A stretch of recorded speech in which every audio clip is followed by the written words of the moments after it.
Today I'm making my favorite dish. I have no idea why it took us 650 videos to get to this. Rice pudding according to Grandma's recipe. Welcome to Kale Cooks. Action and action. Oh, that's delicious.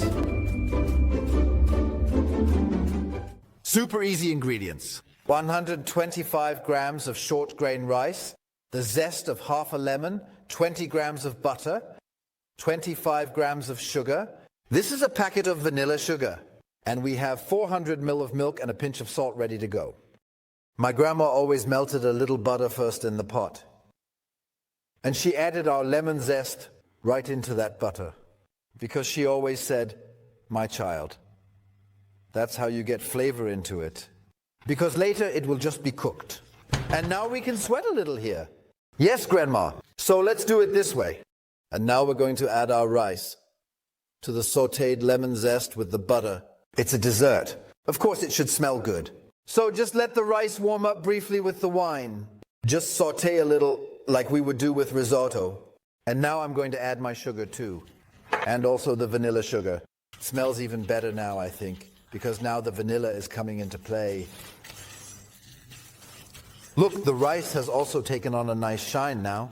And now we're already adding our milk and letting it simmer for 35 minutes. So we all know that the rice pudding always absorbs 1/3 of its volume. That means if you start with 100 grams, it will later become 300 grams. That's how you can kind of ease into it. It's important to bring it to a boil briefly. 35 minutes on low heat. It's important to stir it again and again. Our rice pudding didn't actually sit on the stove for 35 minutes, but for 40 minutes instead. And we also added a little bit of milk because you absolutely have to try the rice pudding. If it's still too grainy, then it won't taste good. I want to point out our pot again. 40 minutes of cooking rice pudding isn't a walk in the park, but in this case, there's not. Single scorch mark. Nothing is stuck. That's how rice pudding should look. Rice pudding doesn't just taste good with cinnamon and sugar, but also always with a little compote. And we have some fresh pears cooked here.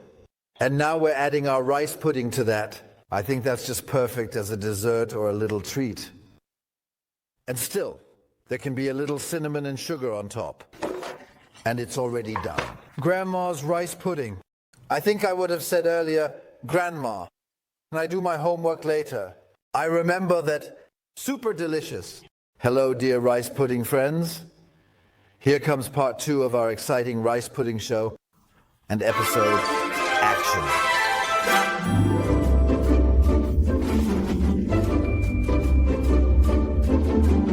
We cooked an absolutely completely normal, super deliciously tasty rice pudding.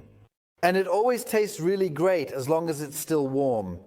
And when it gets cold, it always looks a bit too solid. And for that, we now have part 2, a wonderful recipe.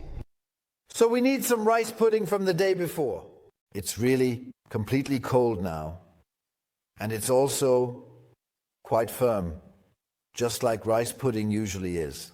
And then, during my apprenticeship, we always used canned fruit cocktail. It was 1976 and we had a star. It's true. Canned fruit. That's what they call fruit cocktail. I didn't even know you could still buy that. And then to fluff it up, 100 ml of cream, which I've already whipped. And the original recipe always includes maraschino. That's a type of fruit liqueur, but I prefer to use a little splash of amaretto. If you don't want that, you can leave it out. So what we're going to do is take our really way too firm rice pudding from yesterday and just put it in here. And we'll mix it all together. This is how the rice pudding gets noticeably fluffier. So it's clear, air is getting in now, and it's all becoming creamier. Let's do that now. Let's mix it up really well. So now it already looks a lot more appetizing.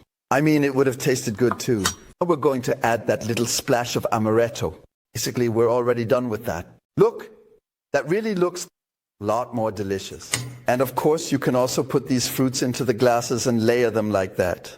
But the way we used to do it, we just folded our fruits in here so that it also got a bit of color. I'm sure that works.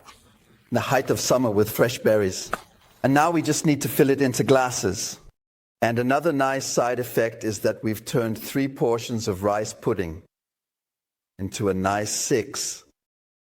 Looks good, right? This is using up leftovers with a classic background.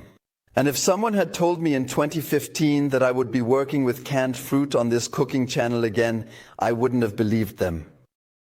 And you know what? It still tastes good. Rice Trauttmansdorff. If you like it, give us a thumbs up, subscribe to the channel. Carmen, love you, and I'm eating the rice. Bye, dear ones.